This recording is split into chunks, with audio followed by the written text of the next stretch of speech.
이 아침 우리에게 주시는 하나님의 말씀 역대하 13장입니다. 제 13장.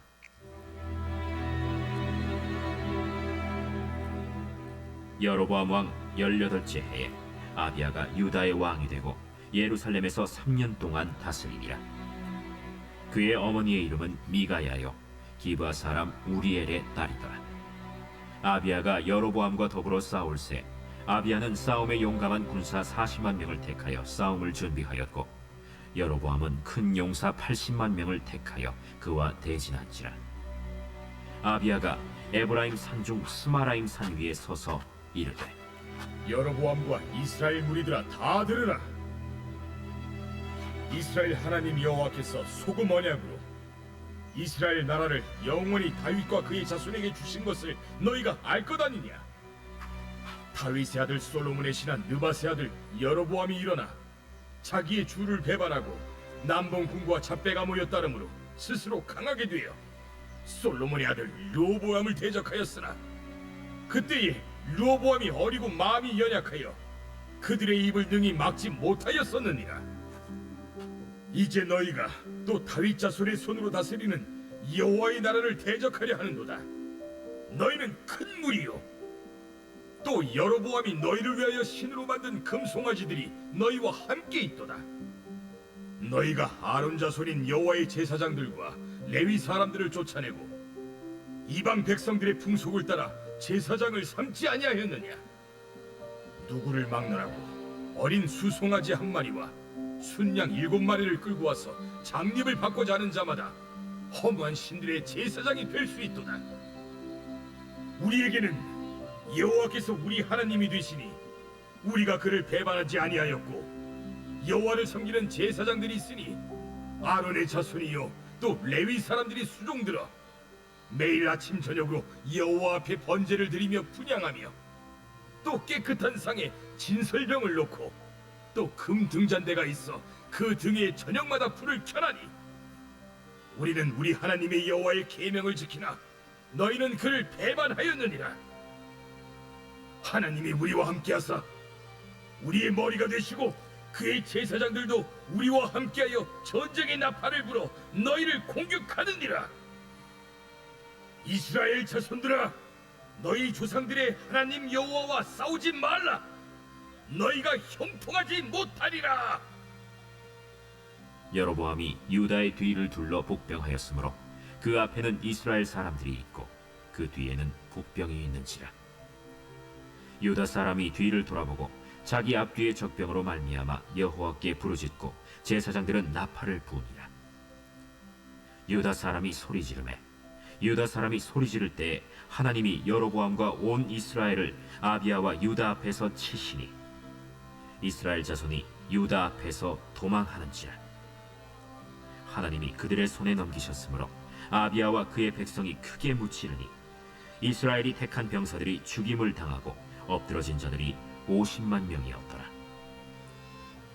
그때 이스라엘 자손이 항복하고 유다 자손이 이겼으니 이는 그들이 그들의 조상들의 하나님 여호와를 의지하였음이라.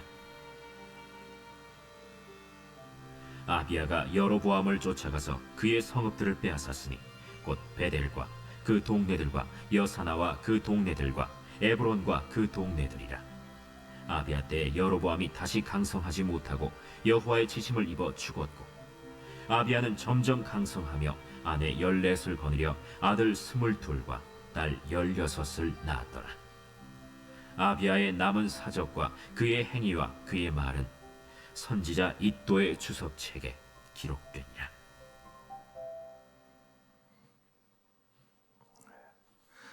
아멘. 오늘 본문 역대하 13장은 아비야라고 하는 그러니까 이제 사울 왕 다윗 솔로몬 그리고선 이제 르호보암 그리고선 이제 르호보암의 아들이 아비야예요. 그래서 5대 왕이라고 할 수 있고요. 이제 남유다 왕국에서는 이제 이 두 번째 왕으로 이렇게 등극된 그런 왕입니다. 이 왕이 북이스라엘 여로보암 왕과 그러니까 여기 오늘 본문에서 이렇게 보면은 여로보암 왕은 지금 거의 뭐 통치를 지금 뭐 이렇게 18년째 하고 있는, 뭐라고 얘기하면 좋을까요? 아주 잔뼈가 굵은 잘 안정된 그런 왕이고, 아비야는 이제 막 왕이 된 사람이에요. 그래서 여기 본문 1절에 보면 여로보암 왕 18째 해에 아비야가 유다의 왕이 되었다. 그러니까는 18년 이상을 통치한 왕하고, 아비야는 이제 막 왕이 된 사람하고, 그래서 이제 여기 아비야가 왕이 막 되면서 예루살렘에서 3년 동안 통치한 다음에, 그 다음에 이제 무슨 일이 벌어졌냐면 여로보암과 전쟁이 일어나게 되었다. 그러니까 18째, 19, 20, 21년, 한 20년 통치한 사람하고 3년 통치한 사람하고 비교가 될 수 없겠죠. 특별히 수적으로 볼 때 3절에 보면 아비야는 40만 명 정도 군사를 일으키고, 여로보암은 몇 명을 일으켰다고 되어 있냐면 80만 명. 그러니까 남북 이스라엘 다 합해서 120만 명, 어마어마한 숫자예요. 애굽 출애굽 당시에는 뭐 아이들까지 다 해서 한 60만 명 남자가 그랬는데, 지금 거의 곱하기 2가 된 거예요. 그러니까 남북으로 분열되면서 나라가 더 어떻게 됩니까? 더 커진 겁니다. 이게 엄청난 숫자가 되었다. 그 두 나라가 전쟁을 하게 되었다. 그런데 오늘 본문에서 주고 있는 메시지가 있습니다. 첫 번째는 아비야가 전쟁터에 나가서 선전포고하면서 여로보암과 싸우면서 그 선전포고한 내용입니다. 그 내용이 우리가 생각했던 거하고는 좀 달라요. 첫 번째, 그 내용이 뭐냐? 아비야는 여로보암에게 뭐라고 이야기를 하냐면, 지금 이 남유다 왕국은 하나님께서 언약으로 맺어주신, 그래서 다윗 왕가의 후손들이다라는 얘기예요. 하나님의 언약이 담겨 있는 그런 믿음의 백성들이라는 거예요. 또 두 번째, 하나님께서는 이 다윗 왕가를 유지하기 위해서 우리에게 허락해 주신 그런 많은 믿음의 역사들을 계속 정통성을 이어가고 있다. 왜? 북이스라엘은 뭐라고 얘기를 하고 있냐면, 여기 이 9절에 보면, 이 8절에 보면은, 이제 너희가 또 다윗 자손의 손으로 다스리는 여호와의 나라를 대적하려 하는도다. 너희는 큰 무리요, 또 여로보암이 너희를 위하여 신으로 만든 금송아지들이 너희와 함께 있도다. 이렇게 이제 얘기한 다음에 9절에 너희가 아론 자손인 여호와의 제사장들과 레위 사람들을 쫓아내었다. 이방 백성들의 풍속을 따라 제사장을 삼지 아니하였고, 누구를 막론하고 어린 수송아지 한 마리와 순양 7마리를 끌고 와서 장립을 받고자 하는 자마다 허무한 신들의 제사장이 될 수 있도다. 그러니까는 이게 뭐 하나님 여호와 하나님을 버렸을 뿐만 아니라 제사까지도 다, 제사장들도 버린 거예요. 제사장이 되려면은 그저 송아지 몇 마리만 갖다 내면은 아무나 다 시켜준다는 거죠. 이런 식으로 엉망진창이 된 북이스라엘의 영적인 상황을 이야기하는 거예요. 그러면서 10절에 우리에게는 여호와께서 우리 하나님이 되신다. 우리가 그를 배반하지 아니하였고 여호와를 섬기는 제사장들이 있고 아론의 자손 또 레위 사람들이 수종을 들어 매일 아침 저녁으로 여호와 앞에 번제를 드리며 분향하며, 또 깨끗한 상에 진설병을 놓고 또 그 금 등잔대가 있어 그 등에 저녁마다 불을 켜나니, 우리는 우리 하나님 여호와의 계명을 지키나 너희는 그를 배반하였느니라. 그래서 12절에 이 아비야는 이런 이야기를 합니다. 하나님이 우리와 함께 하사 우리의 머리가 되시고 그의 제사장들도 우리와 함께하여 전쟁의 나팔을 불러 너희를 공격하느니라. 이스라엘 자손들아, 너희 조상들의 하나님 여호와와 싸우지 말라. 너희가 형통하지 못하리라. 그러니까는 남유다 왕국의 전쟁 나팔은 누가 분다고 그러는 거예요? 제사장들이 분다는 거예요. 왜 이 얘기를 할까요? 우리를 대신해서 싸우시는 분이 계시는 거예요. 누구예요? 여호와 하나님이라는 거예요. 자, 이렇게 하나님 앞에 함부로 이렇게 덤비지 말아라, 이런 선전포고를 하고 있는 동안에 북이스라엘의 노련한 왕 여로보암은 벌써 80만 명이나 되는 어마어마한 군대를 이끌고 와서 둘로 나눴어요. 그래서 남유다 왕이 있는 그 군사 40만 명이 있는 뒤쪽으로 복병을 매복해 놨어요. 그래서 다 뒤에서 쳐 들어오고 앞에서 쳐 들어가면 어떻게 되는 거예요? 완전히 몰락하게 돼 있는 거예요. 자, 그런 전쟁이니까 이거는 아비야가 전쟁에서 질 수밖에 없어요. 숫자적으로도 40만 명밖에 안 되고 80대 40이에요. 그런데 이 전쟁을 누가 이겼다? 아비야가 이겼다라는 얘기예요. 그래서 14절에 보면 유다 사람이 뒤를 돌아보고 자기 앞뒤에 적병으로 말미암아 그 너무나 곤란한 지경에 이르는데 이 남유다 왕국이 전쟁을 하면서 하는 행동이 있었는데 여호와께 부르짖고 제사장들은 나팔을 불었다.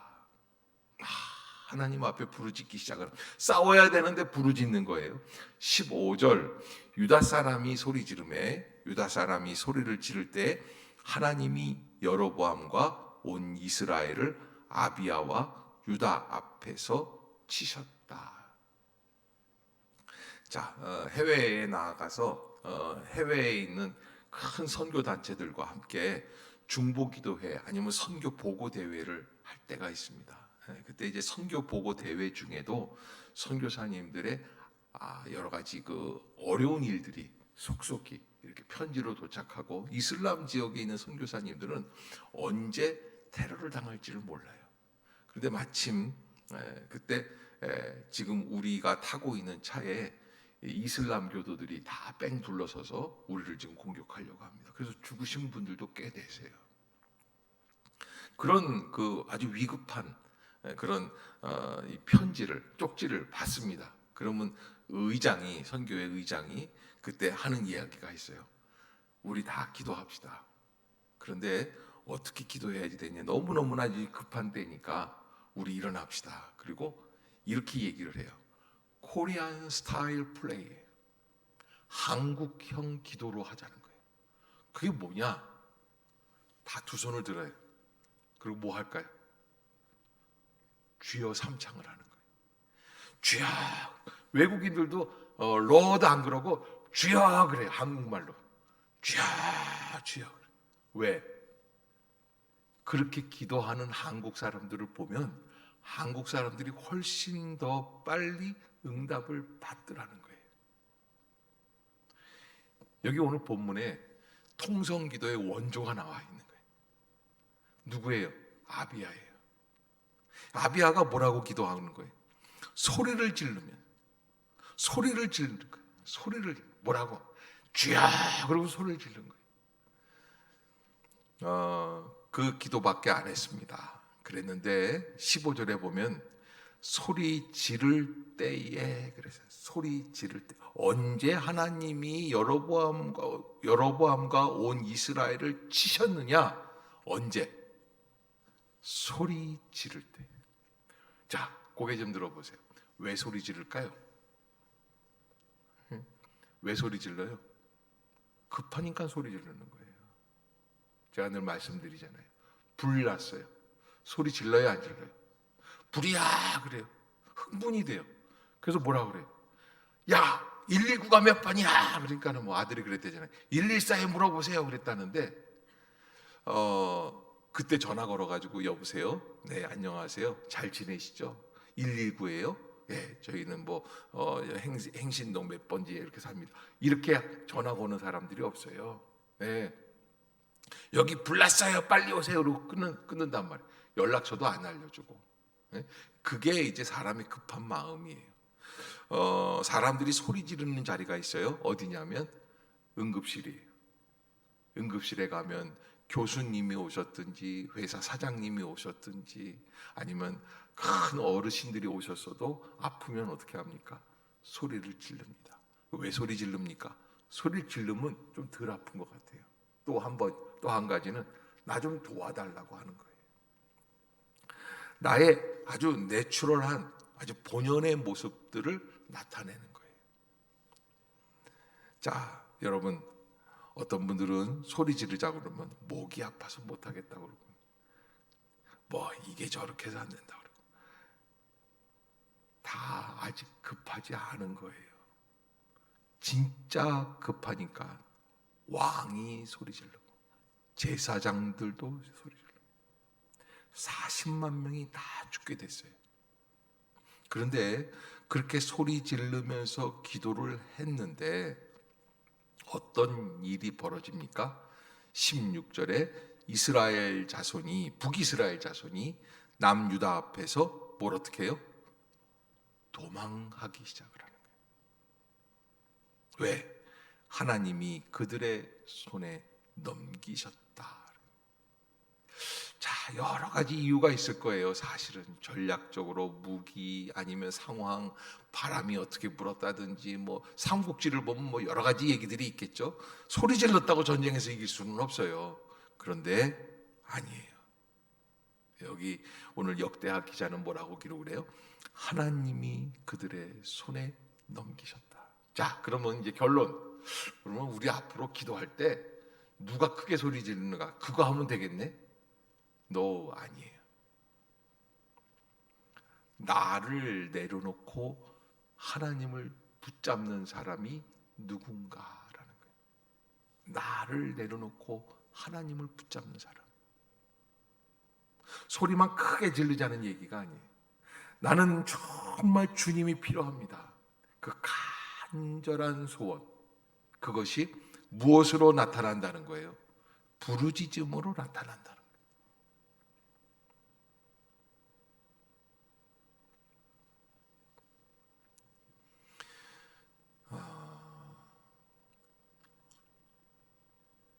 이 코로나 시기를 지내면서 많은 것이 바뀌어가고 있죠.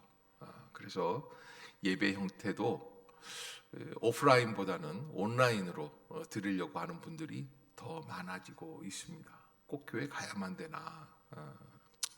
영상으로 보면 똑같은 예배인데 또 우리가 마스크를 쓰고 이 비말이라고 그러죠. 침이라든지 이런 것들이 튀지 않기 위해서는 소리를 지르는 것 자체도 굉장히 절제를 해야 되는 게 맞습니다.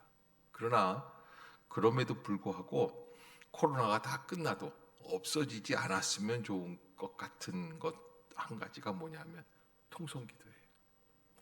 좀 우리가 계속 한국 사람들이 한국 사람답게 좀 기도할 줄 알았으면 좋겠다. 그래서 하나님께 부르짖어 기도하라. 지금 부르짖자는 건 아니에요. 그러나 하나님 앞에서 간절한 마음으로. 저희 젊었을 때 또 어렸을 때는 산을 지나가다 보면 산에서 기도하는 분들이 많이 있었어요. 특히 저 수원 쪽으로 내려가다 보면 아주 유명한 산 기도하는 기도원이 하나 있는데 지나가다가 차 문 열고 좀 들릴 정도예요. 그게 말이 안 되는 얘기인데 여러분들이 잘 모르시는 것 같은데 어떻게 그 소리가 다 들리겠어요? 근데 조만치 떨어졌거든요. 몇 킬로 떨어졌어요. 그래도 들리는 것 같은 그런 느낌이 있었던 시대가 있어요. 근데 지금은 전국을 봤을 때 그렇지 않아요. 우리가 하나님 앞에서 이 아비야가 하나님을 붙잡았던 그 믿음으로 다시 시작하면 좋겠다. 나의 교만함, 나의 완악함, 인간의 부족한 모습 이걸 다 내려놓고 오직 누구만 바라봐야 돼요? 오직 주님만 바라보는 거예요. 거기에 집중하는 거예요. 그래서 간절히 구할 때, 그때 하나님께서 도우신다. 아멘. 여기 17절에 보면 아비야와 그의 백성이 크게 무찌르니 이스라엘이 택한 병사들이 죽임을 당하고 엎드러진 자들이 몇 명이나 돼요? 50만 명이 죽었어요. 이거 어마어마한 숫자입니다. 그래 18절에 다시 한번 확인을 합니다. 그때의 그 전쟁에서 이스라엘 자손이 항복하고 유다 자손이 이겼으니 80대 40으로 싸웠는데 이겼다는 거예요.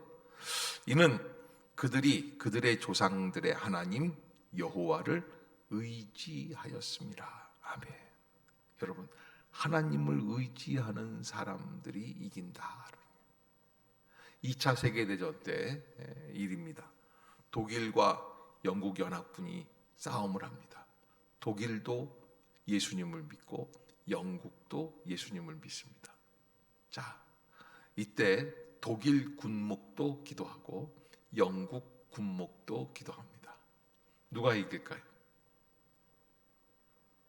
다 독일이 이긴다고 생각을 했어요. 왜? 독일이 훨씬 앞서 있으니까. 그때 영국의 처칠이 그러니 간절히 기도하는 사람이 이긴다. 간절히. 근데 왜 간절해질까요? 가진 게 없으니까요. 독일의 최신식 무기들 앞에서 영국은 너무 보잘것없어요. 불란서는 이미 다 독일이 침공을 해서 먹었어요. 이제 연합군은 더 이상 갈 곳이 없어요. 유럽 본토에서 다 철수했어요. 독일은 계속 쉬지 않고 매일같이 영국 런던 상공에서 폭탄을 쏟아붓는 거예요. 이제는 독일이 이긴 거나 다름이 없는 상황이에요. 날을 정해서 처칠이 신부님한테 기도해달라고 부탁을 하고 전 국민이 다 같은 시간에 기도를 하자. 넌케르라고 하는 전선에서 연합군들이 철수를 해야 되는데 철수할 수가 없는 거예요. 왜? 독일의 군함대들이 다 지키고 있고 위에서 공격을 하고, 그래서 이때를 지켜주시옵소서. 그리고서는 기도를 하는 거예요. 최종 결론으로 누가 이겼어요? 연합군이 이기게 돼요. 아마 하나님은 간절함과 더불어서 그들이 갖고 있는 스피릿도 보시는 것 같아요. 근데 아무튼 북이스라엘도 하나님을 섬기는 나라예요. 북이스라엘도 그 형상을 금송아지로 바꿨지만 분명히 하나님께 기도할 겁니다. 북이스라엘에도 제사장이 있습니다. 그런데 똑같은 상황에 북이스라엘은 뭐가 더 많습니까? 숫자가 훨씬 많습니다. 군인의 숫자가 훨씬 많아요. 그런데 남유다 왕국이 이겼다. 이겼을 뿐만 아니라 성읍들까지 다 빼앗게 되었다. 자, 그래서 그 모든 원인을 18절에 이는 그 후반절 보면은 그들이 그들의 조상들의 하나님 여호와를 의지하였습니다. 여러분, 우리가 모든 인생의 전쟁과 같은 시련 속에서 승리할 수 있는 길이 어디 있습니까? 오직 여호와 하나님만을 바라라. 근데 북이스라엘의 신앙은 어떤 신앙이에요? 내가 하고 싶은 대로의 신앙, 내 마음대로의 신앙. 예루살렘 성에 가서 제사를 드렸는데 못 드리니까 단하고 베델에다가 저 금송아지 만들어 놓고 여기가 하나님 계신 곳이야. 그리고 마음대로 했는 거예요. 그 다음에는 이제 제사장의 정통성을 따져서 하려고 하다 보니까 너무 복잡해. 할 수가 없어요. 레위 지파들 감당이 안 돼. 왜 어떻게 돼요? 송아지 몇 마리 갖고 오는 사람들. 그럼 너 제사장 해라 오늘부터. 그렇게 해서 네 마음대로 하는 제사장이에요. 네 마음대로 하는 하나님 신앙. 그건 하나님을 믿는 신앙이 아니에요. 나를 믿는 거예요. 내 생각대로 하는 거니까. 내가 오르면 다 오른 거고 내가 틀리면 다 틀린 거다. 식의 신앙은 하나님을 믿는 게 아니라 나를 믿는 거다. 신앙은 모름지기 어떻게 해야 됩니까? 하나님의 말씀으로 돌아와야지 돼요. 아멘. 여러분 꼭 잊지 마세요. 말씀으로 돌아와야 돼요. 말씀에서 다시 시작해야 돼요. 말씀의 길이 있는 거예요. 이게 기준이 되는 줄로 믿습니다. 아멘. 여러분 꼭 잊지 마세요. 그래서 하나님 보시기에 누가 온전한가, 이게 중요한 거예요. 인간적인 의로움이 아니라 말씀 앞에서 누가 더 순종하고 하나님을 얼마나 간절하게 찾는가.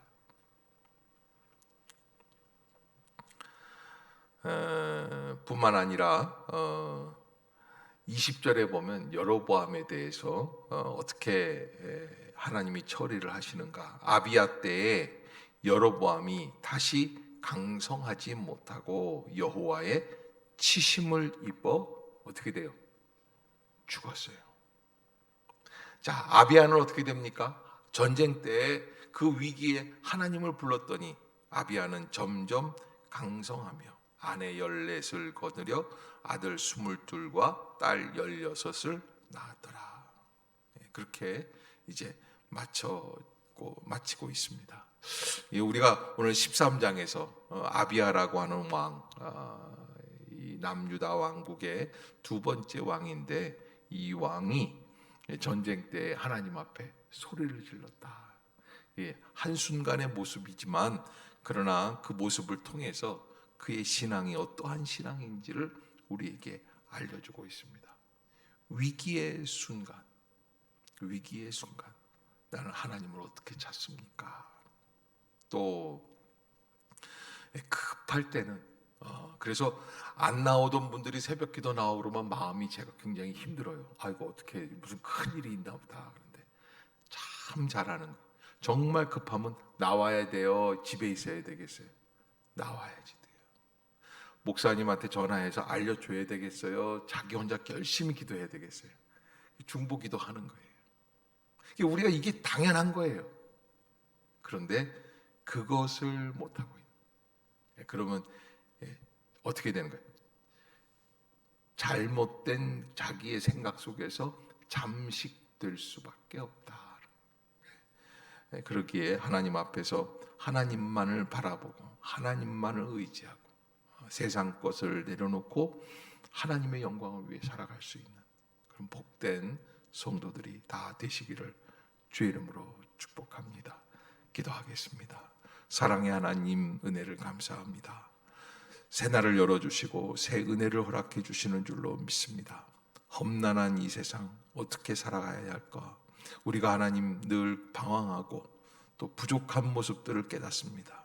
우리를 불쌍히 여겨주시고 이 위기의 순간마다 우리를 도와주시며 또 이 대한민국을 도와주시고 불쌍히 여겨주시고 이 나라의 경제, 정치 흔들리지 않게 하여 주시고 더 나아가 하나님께 영광이 될 수 있는 하나님의 귀한 성도들, 백성들이 되게 하여 주시옵소서.